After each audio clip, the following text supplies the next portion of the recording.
We continue now with the preparation for the total consecration to Jesus through Mary according to the teaching of St. Louis de Montfort. And yesterday we looked at, these are the four most important words of how to live this devotion, to do everything by Mary, with Mary, in Mary, and for Mary. Yesterday we looked at what it means to try to do everything by Mary.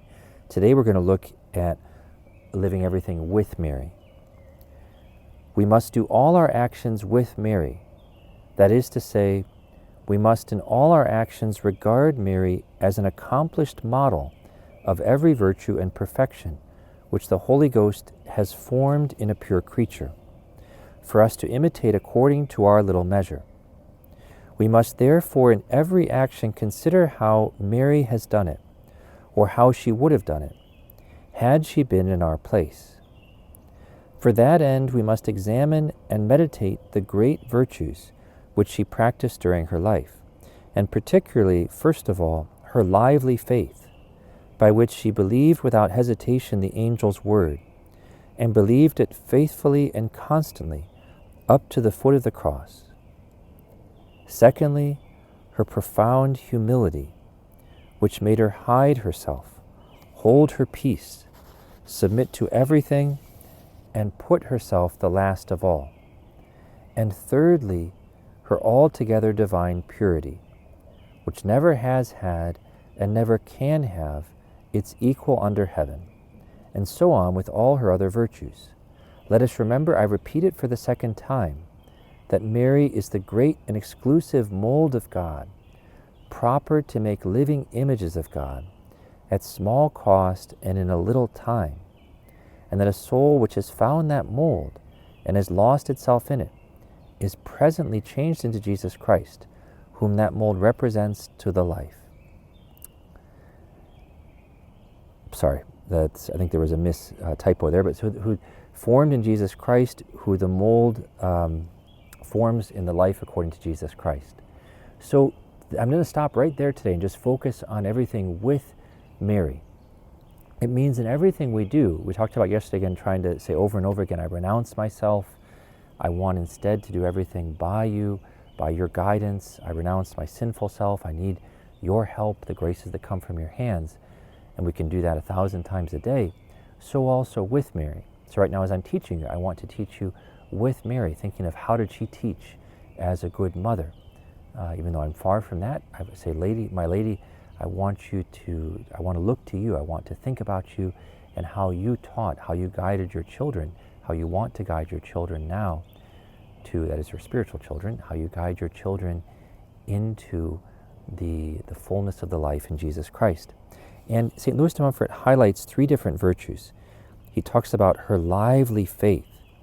She believes the angel's word and she believes everything faithfully up to the foot of the cross. And so having that unshakable faith, no matter how impossible anything outside of us seems, believing fully in God's goodness, His guidance, that His plans, nothing can stand in the way of. It might be that something we think is God's plan won't be realized because in fact it wasn't, but God's plans, nothing can stop. And so having that firm, constant faith and trust in God. And then her humility, her profound humility, which makes her hold her peace and submit to everything. We often complain or rebel, or our pride has us raise our heads against people in ways that we shouldn't. But her humility, putting herself the last of all, and she was the greatest of all, we're not, so it actually should be easier for us to embrace that, but embracing that profound humility of Our Lady. And then her divine purity.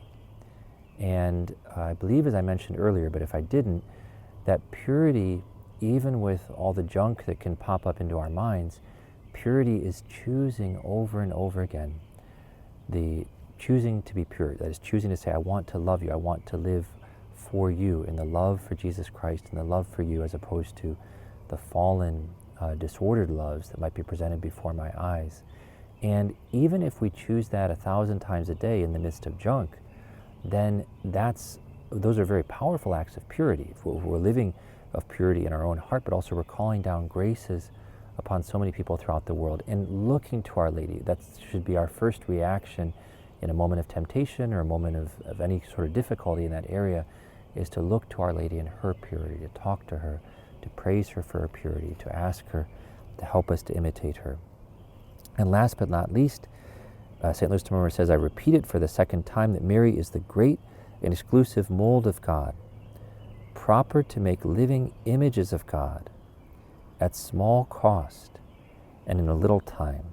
So remembering that even for us poor, weak sinners, living in this devotion to Our Lady at small cost, so with still many less sacrifices compared to the hard road that so many saints traveled, and in a little time, she can bring us much, much farther than we could ever have thought we could go in being formed in Jesus Christ. So I will stop there. Tomorrow we'll finish with the last two parts, how to do everything in Mary and for Mary, and then the last day will be dedicated to how to receive Holy Communion with as much fruitfulness as possible, and then leading into Friday, the consecration to Our Lady. God bless you. I'll look forward to seeing you tomorrow for the Holy Rosary.